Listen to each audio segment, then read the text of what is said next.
Cae la tarde y en un rincón de la ciudad, en un pequeño jardín, alguien cuenta una historia, reflexiona en voz baja o conversa, paseándose bajo los árboles. Es hora de volver a casa, bajar la velocidad y darle tiempo al tiempo.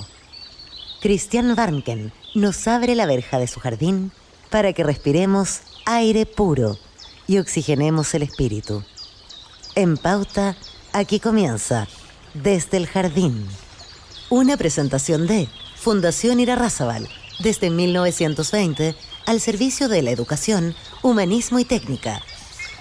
Lo esencial de toda exploración será volver al propio jardín y ver las cosas por primera vez, decía el poeta T.S. Eliot. Queridos y queridas radiovidentes que nos escuchan en Temuco, en Antofagasta, en Valparaíso, en Viña del Mar, también los que nos siguen por pauta.cl y por Spotify. Los saludo afectuosamente mientras abro la verja de madera de mi jardín. Cada cierto tiempo, no soy tan adicto a las series, pero trato de buscar con pinzas para que no me quiten tiempo para la lectura, que cada vez más escaso en estos días vertiginosos de la vida vertiginosa que llevamos. Selecciono mis series. Y si tuviera que seleccionar una serie por anticipada, sin conocerla, pero sabiendo cuál es la mano del director de esa serie, escogería esta. Una serie que se estrena en Amazon Prime este viernes, Noticia de un secuestro. La escogería por dos razones. Primero, porque está basada en un libro notable del gran Gabriel García Márquez y que tiene que ver con justamente una serie de secuestros que ocurrieron en Colombia en la terrible década del 90, terrible para los colombianos, crónica de una muerte anunciada, o historia de un secuestro en realidad es el libro, pero se me coló ahí la crónica de una muerte anunciada, habría que haber dicho crónica de un secuestro no anunciado. Y por otro lado, la mano del que dirige la película es la mano de alguien que nos ha acostumbrado, mal acostumbrado, a muy buenas películas, a muy buenas historias, películas muy honestas.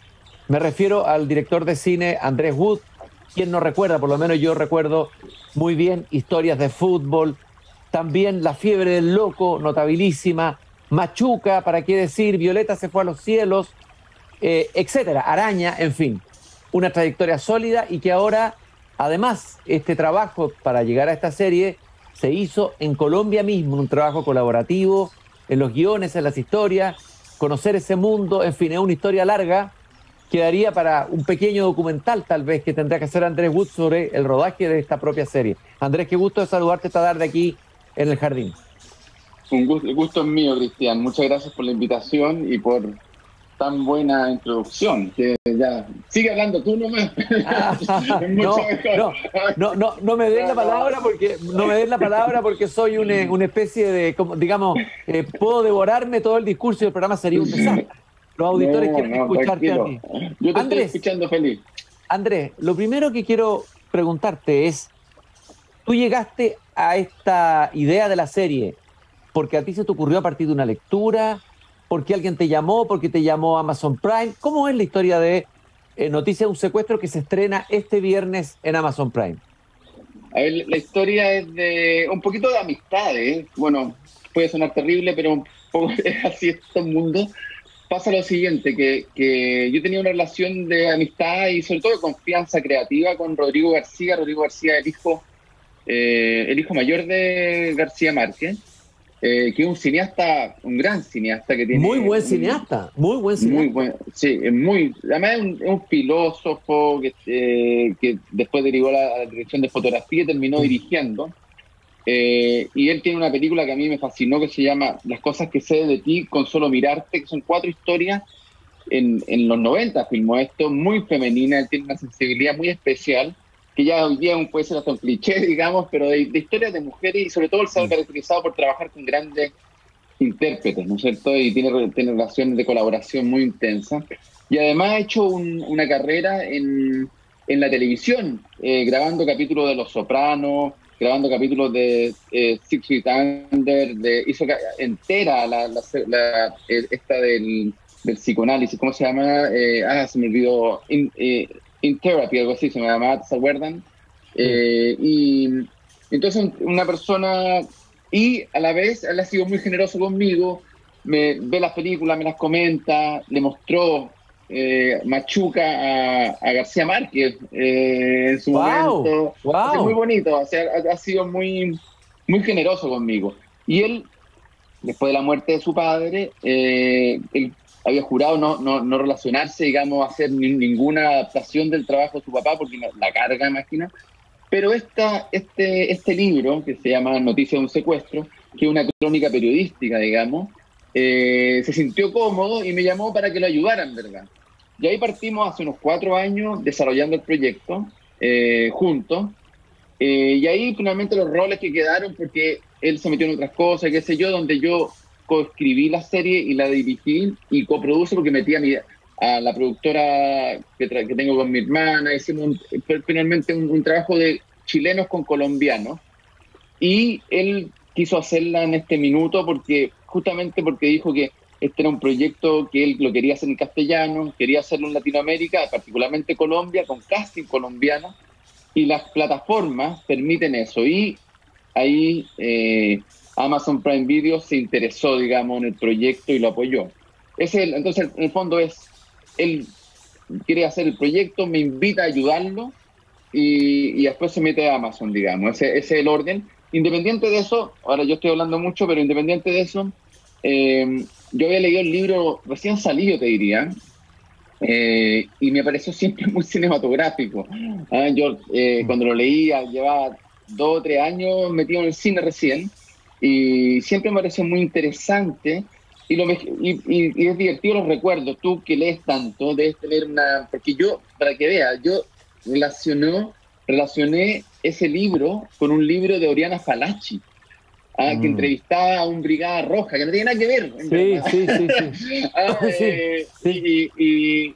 Y de alguna manera el encierro, algo me dio una perspectiva como visual, y siempre se me quedó. Como hoy debería ser interesante adaptarlo, pero ya, más de 20 años después, realmente lo releo y el recuerdo era muy, muy distante a lo que lo que era realmente el libro. Entonces, para los grandes lectores debe ser una complicación, eso hay que releer mucho.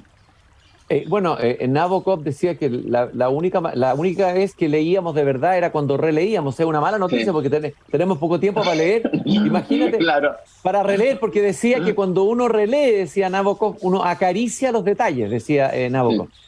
Sí. Oye, Andrés... Déjame un paréntesis ahí, es súper interesante eso, porque en el proceso de escritura, generalmente yo intento como liberarme de las investigaciones y de las fuentes, y que de alguna manera quede lo que quede. Y en este caso, muchas dudas que teníamos en la escritura, porque trabajamos con guionistas colombianos también, íbamos a la fuente, y eso implicó leerse el libro muchas veces, y es absolutamente lo que dices tú. Uno lo empieza a disfrutar de otra manera. Un libro que es periodístico, pero realmente uno empieza a entender la pluma, a entender el subtexto, a entender, es realmente alucinante poder profundizar sobre un texto que, insisto, parece más periodístico que literario, y es maravilloso. Bueno, esa es la maravilla de García Márquez, que partió como periodista, terminó como narrador, pero cuando era periodista, él partió como periodista muy joven, era muy pobre, fue contratado en un diario en Cartagena de India y hacía crónicas policiales, pero la gente se peleaba a los diarios, empezó a aumentar, porque las historias estaban tan bien contadas, los crímenes, que tuvo un éxito resonante. Y lo que te quería preguntar a ti, Andrés, que tú también eres un contador de historia, eres un narrador visual. Te leí por ahí en una entrevista, creo que fue en el Weekend, la entrevista que salió hace poco, que tú escoges historias que tienen una reverberación interior en ti, o sea, historias que te hacen sentido. ¿Por qué esta historia, qué reverberación tuvo esta historia, qué sentido hizo que decidieras llevar adelante este proyecto? Sí, bueno, lo hace que yo, para mi gusto, por eso me cuesta tanto meterme en una historia, porque de alguna manera hay que lograr personalizarla. De alguna manera uno tiene que estar en eso, entonces... Y ahí hay una gran discusión, ¿no es cierto? Mucha gente dice, oye, cuenta lo que realmente sabes versus cuenta lo que sea, pero donde tú estés metido también, ¿no es cierto? Entonces, uno podría decir, oye, Coppola, ¿por qué se mete si Coppola finalmente, aunque era descendiente italiano, pero no tenía nada que ver con la mafia, no tenía nada que ver, pero finalmente logra meterse de cierta manera, a diferencia de Scorsese, que de alguna manera conoce a esos personajes que son los que rodearon su infancia, ¿no es cierto? Que otro tipo de mundo italiano también. Entonces, yo más que inconscientemente trato de apropiarme. Y acá me costó, sinceramente. Obviamente, partió esto por la gana de trabajar con Rodrigo García, después por García Márquez, después por el hecho de esta conexión interna que yo me he imaginado que este libro podía ser adaptable al audiovisual, pero realmente la conexión fue una conexión un poquito más lateral, que tiene que ver con este libro que es finalmente un punto de vista a las víctimas, que hace que todo esta como admiración por los capos del narcotráfico, su excentricidad y todo eso, de alguna manera quede totalmente fuera de esta historia. Está presente porque ellos le están declarando la guerra al Estado, pero esa historia personal, digamos, la historia de estas víctimas, con todas sus grandezas y miserias, porque también eso es lo lindo del libro también, con sus contradicciones, no solo ampliamos esas contradicciones, y relatando que también agregamos el mundo de los sicarios, pero no los mundos de los sicarios mayores, sino los sicarios de tercer, cuarto grado, digamos, los que se relacionan con estas personas. Sentí que tenía mucho que ver con nuestra cultura, con Chile, con lo que nos pasa ahora, con las razones de esto tienen que ver con nuestras diferencias sociales, el sistema de clase, y de alguna manera lo sentí muy cercano a nuestra cultura, lo que estábamos contando. Y no es un arreglo, sino que realmente fue así. Y la segunda fase, también muy importante para mí, es que uno quiere que estas cosas tengan reverberancia en el otro también, importancia. Y fue muy lindo el conectarse con el equipo colombiano, con el elenco colombiano, y darse cuenta de la importancia de esta historia, de este libro para ellos. Y eso también te da un sentido de responsabilidad y un sentido de que tiene sentido hacerlo. Entonces, esas dos mezclas me permitieron entrar más personalmente. ¿Sabes lo que me impresionó cuando supe que la serie se estrenaba ahora, Andrés? Me impresionó porque estuve entrevistado ya a dos personas expertas en el tema seguridad, narcotráfico en Chile y Latinoamérica. Y yo le preguntaba a una, a ver, ¿cuán lejos estamos cerca en términos del narcotráfico, que ya ha entrado en Chile, con carteles que están operando en Antofagasta, en otros lugares, de llegar a eso? Entonces me dice, mira, hay una fase que es muy importante, que es cuando el narcotráfico empieza a secuestrar a los políticos y empieza a poner en jaque el poder político y empieza a mandar un mensaje muy claro. No hemos llegado a eso, pero no creamos que no podría suceder. Y me citó el ejemplo Colombia y me contó la historia. Y al día siguiente supe que este viernes se estrenaba tu serie. Entonces, sería bueno recordar, tú podrías contar así brevemente, qué pasó el día en que comienza tu historia del secuestro de una mujer que se llama Maruja Pachón, por parte de la mafia de Pablo Escobar o los famosos extraditables. ¿Qué ocurría en Colombia en ese momento? A ver, el contexto de la historia, de donde arranca, luego la narración que tú vas a hacer en la serie.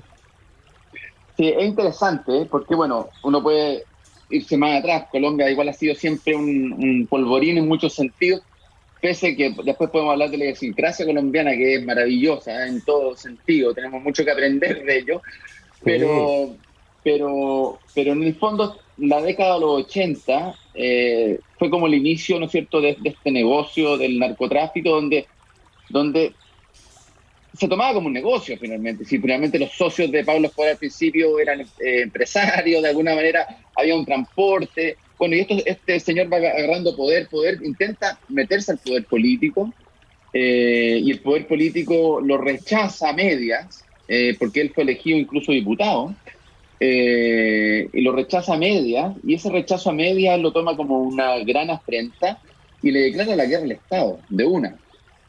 Y esa guerra al Estado implica una serie de atentados locos, participan, bueno, el M-19 toma el Congreso, que es una cosa, pero apoyados por ellos, una crisis tremenda, y después empiezan una serie de atentados donde matan muchos candidatos presidenciales, y esta historia está muy tocada por una generación de políticos jóvenes que son, te diría, de una centro derecha, que para nosotros sería quizá un Evópoli, así hoy día, Liberales, que sea, liberal. sí, el nuevo liberalismo, ¿no es cierto? Porque que donde su líder máximo era un señor que se llamaba Galán, y a Galán era el candidato seguro a ser presidente, lo asesinan. El año 89, no, el 90, 90. Y esto después, y Galán le había hecho la guerra al narcotráfico abiertamente, ¿no es cierto? Y lo que sucede es que disculpa, el año anterior, el 89, fue el año más violento en la historia de Colombia, donde, ahí todos conocen la historia por el patrón del mal, ¿no es cierto? Donde se hizo explotar millones de bombas, se me olvida como el nombre, pero es como el centro de la policía, una bomba que alojó los autos arriba de los techos, impresionante, pero sobre todo se botó el avión Avianca, ¿no es cierto?, con cientos de muertos, o sea, una locura. Y en ese espacio ocurre esta historia. ¿Por qué? Porque se llama a una asamblea constitucional, igual de que estamos viviendo nosotros, y esa asamblea constitucional va a ser una nueva constitución, y dentro de los temas a discutir es si las personas que cometían crímenes en Colombia podían ser juzgados o no afuera, porque no había condiciones para juzgarlo en Colombia. Y ahí se desata la segunda parte de la guerra, porque la guerra anterior era política, esta guerra es que finalmente los que se llaman extraditables, o sea, delincuentes que delinquen en Colombia, que pueden ser mandados a Estados Unidos, le declaran de nuevamente la guerra al Estado, y para presionar, Escobar hace un secuestro masivo de 10 personas, de periodistas casi todos importantes, y esta es la historia de esos secuestros masivos, donde obviamente tenemos, no nos encargamos de todos, pero de la historia de algunos, donde Maruja Pachón es una de las protagonistas. Y eso es la historia, esa es la historia política. Entre paréntesis, dentro de la investigación de la época, alucinante como el poder judicial. Es una cosa angustiante. A los jueces o fallaban a favor de los extraditables, llámese narcotraficantes, extraditables lo mismo, ¿no? O los mataban directamente, o sea, no había alternativa. Entonces, y es interesante porque esta nueva savia política intenta hacerle la guerra, y ahora se ve en este dilema de tener que negociar con el enemigo por estas personas. Entonces la serie en ese sentido se mueve en lo político y en el mundo interno. Andrés, estamos acostumbrados, ya hemos visto varias series en televisión y películas sobre el tema del narco en Colombia, hay varios famosos, narcos, etcétera. A ver, ¿cuál es la diferencia? Imagino que tú miraste el contexto de lo que se ha hecho sobre el narco y querías marcar una diferencia, es tu sello, es tu estilo, es tu mirada. ¿Cuál es la diferencia en relación a lo que se ha hecho? No estoy diciendo que sea bueno o malo. ¿Cuál es la diferencia? ¿Cuál es el sello que tú le imprimiste a esta serie o quisiste imprimirle a esta serie? Bueno, lo principal es lo que te contaba, o sea, dos cosas. Hay que pensar que, no quiero hacer spoiler, pero más o menos lo hago, ¿no es cierto? Pero finalmente acá hay familiares y sobrevivientes de esta experiencia. Y es muy fuerte trabajar con ellos, ¿no es cierto? En términos de que la serie, por sobre todo, buscaba no frivolizar la situación, y cuando digo frivolizar es un poco lo que ha pasado con lo que le llamamos la narcopornografía, ¿no es cierto? Donde finalmente lo que nos interesa son los excesos del narcotraficante, y es la historia, ¿no es cierto?, del niño pobre que logra el poder y después se derrumba por sus mismos excesos, ¿no es cierto? Eso nosotros lo quitamos de cuajo, no existe en nuestra historia. Y entonces el punto de vista de los que sufren, entre comillas, y la historia de un país secuestrado entero. Porque el contexto para nosotros es súper importante. O sea, nosotros intentamos hacer una mirada un poquito más neorrealista de quedarnos en las muertes. Y cuando digo quedarnos en las muertes, ¿qué significa? Entender, conocer a esa persona que cae, a esa persona que no llega al final de la historia. Y eso es una diferencia brutal con lo que se hizo, para bien o para mal. Entonces, te diría que respetando el libro profundamente, que es la mirada de las víctimas, lo que hicimos es darle quizá un contexto mayor e incorporar al mundo de los sicarios de bajo rango, con sus anhelos, con sus sueños y con su locura también. Entonces, bajo esa perspectiva es distinta, y así lo ha sentido la gente en Colombia, porque obviamente hay un orgullo de que te cuenten tus historias, pero hay un poco de sentido de que vienen a contar y a ensalzar a estos personajes que son atractivos en sí, obviamente que son atractivos, un Pablo Escobar, un Popeye, la cantidad de narcotraficantes, pero la historia desde el otro lado no ha sido tan contada, y diría que esa es la gran diferencia. Varias veces, creo que en una conversación mía también que tuvimos hace tiempo, tú has dicho que tú no trabajas con tantas certezas cuando filmas. Hay directores que trabajan con certeza, parte igual novelista. Hay otros, en cambio, que no. Raúl Ruiz era alguien que no trabajaba con certeza. Pero su certeza era su cabeza, ¿sí? Claro, era su... A ver, Su conocimiento. Claro, yo imagino que cuando uno dirige o filma con esa premisa o esa manera de dirigir, se va encontrando con sorpresas, con hallazgos. ¿Qué es lo que más te sorprendió en la búsqueda y en el narrar esta historia? ¿Qué es lo que más te sorprendió a ti mismo, te interesó o apareció para que tú ahí agarraras y agarraras un filón en tu manera de narrar de esta historia? Es que a mí me cuesta mucho, y lo digo de verdad, porque pareciera que no... o sea, el proceso del resultado. El resultado yo no tengo distancia, no lo veo. Tú debes saber, escribir un libro y lo puedes leer realmente años después, seguramente, y decir, estuvo bueno, estuvo malo, podría haber hecho esto. Yo, tan encima de las cosas, no. Entonces, me agarro los procesos. Y el proceso, insisto, que fue un poco repitiendo lo que dije anteriormente, pero más profundamente fue como, yo no conocía a ningún actor o actriz, y es lo que casi más me interesa de contar la historia. Siento que son la carne de las películas, en mi caso. Yo no soy quizá un tan dotado visualmente, ni no sé, pero me interesa justamente yo llego a la historia, ¿no? En este caso a través de los personajes, no llego a través de, aunque pareciera al revés, siempre son personajes en un contexto donde se me mezclan ya lo social, político con lo personal, ¿no es cierto? Y en este caso, para mí el proceso fue por muchas razones, pienso que veníamos saliendo de un propio secuestro, que era la pandemia.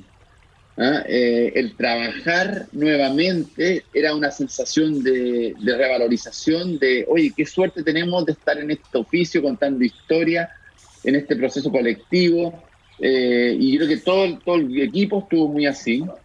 Segundo, llevar como una metodología que es justamente de la incerteza, de enfrentarse en el set. O sea, yo ensayo, yo escribo, yo me preparo, pero en el set uno dice, ya, pero ¿en qué está Maruja realmente? ¿No es cierto? Obviamente nos preguntamos eso antes, pero cuando está ahí con todos los elementos es distinto, y que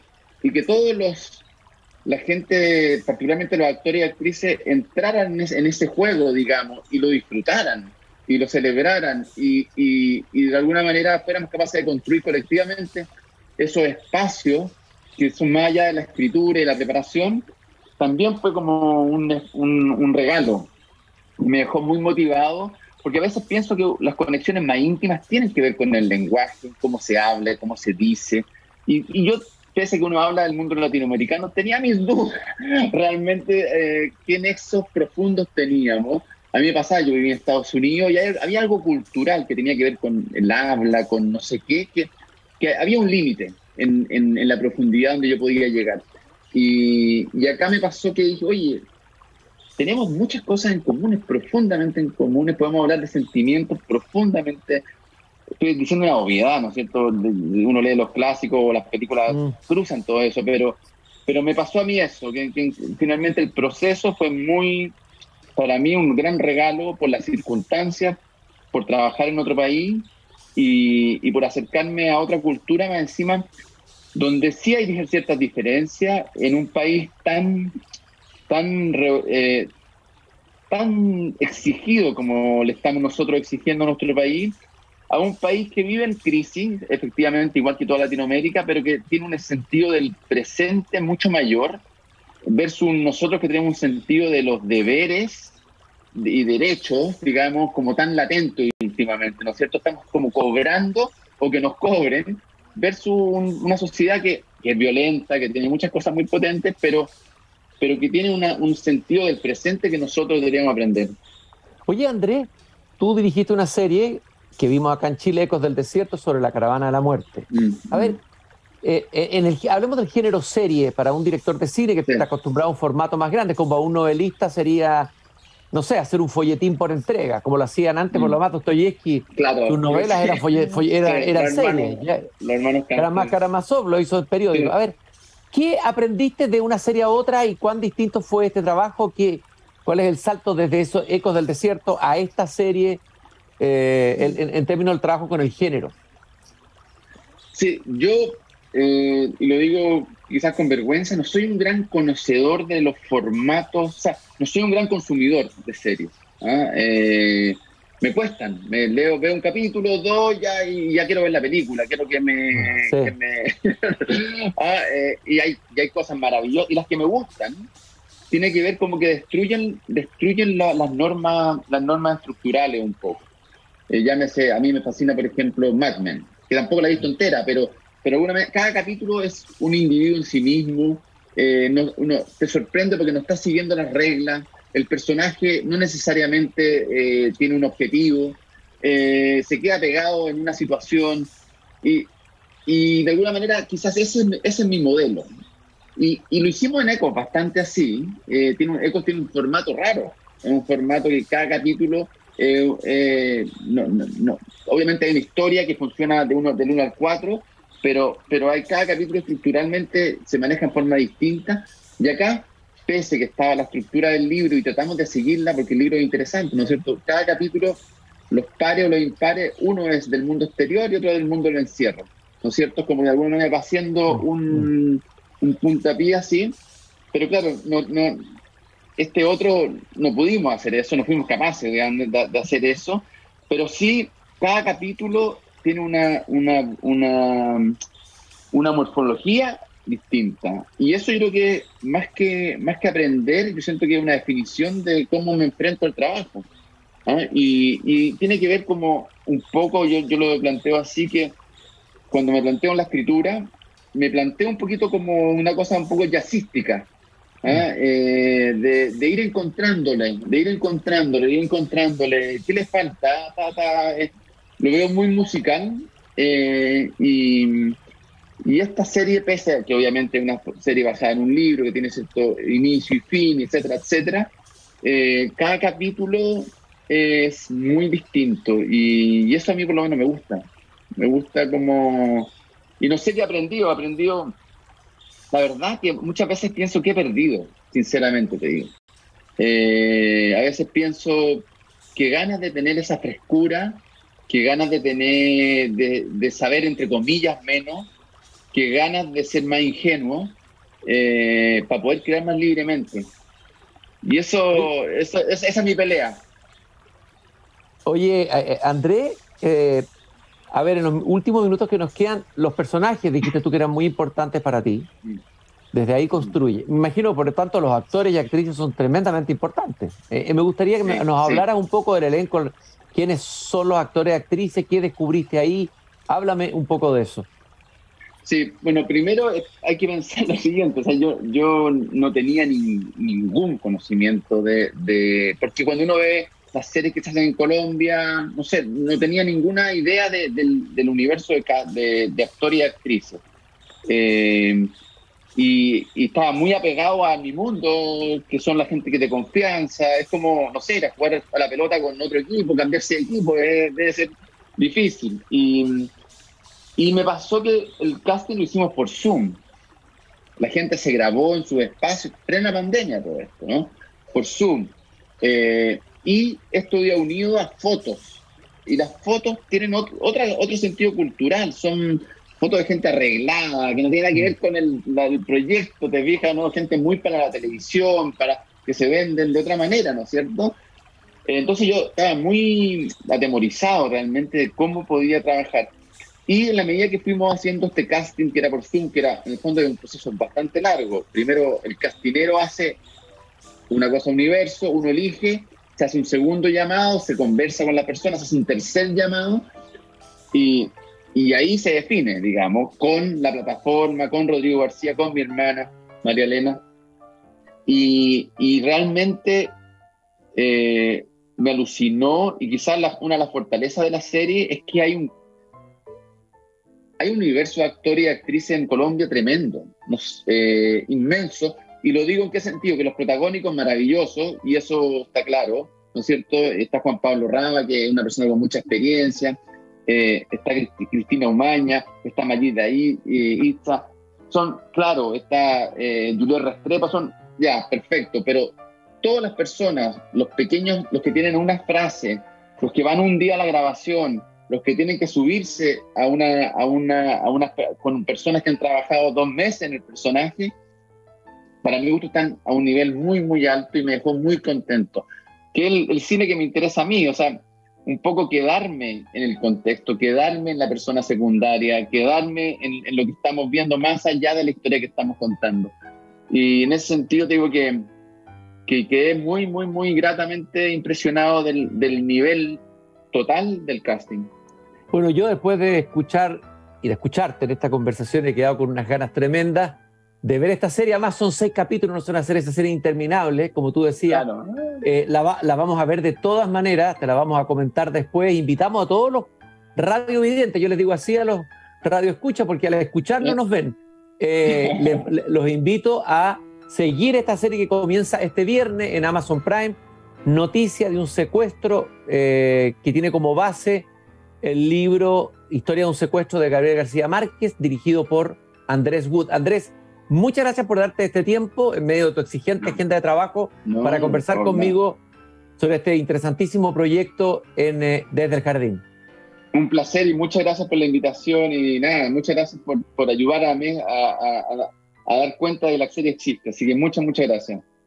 Y a nuestros radiovidentes los invito a de nuevo escucharnos mañana desde las 8 de la noche aquí en Pauta, cuando vuelva a abrir La Verja de mi Jardín, en Pauta, también en pauta.cl o en Spotify. Y no se olviden de la frase que siempre les regalo al final del programa, que está al final del libro Cándido de Voltaire: hay que cultivar el propio jardín. En este caso sería Latinoamérica. Estamos muy metidos adentro y no cultivamos ese gran jardín que es Latinoamérica. Nos encontramos mañana nuevamente en Desde el Jardín. Chao, Andrés, y hasta pronto. Chao, que esté muy bien. Chao, gracias. Igual, chao. Es hora de cerrar la verja de madera del jardín. Pero Christian Warnken la volverá a abrir todos los días de lunes a viernes a las 20 horas en Radio Pauta, cuando comience de nuevo Desde el Jardín. Una presentación de Fundación Irarrázaval desde 1900.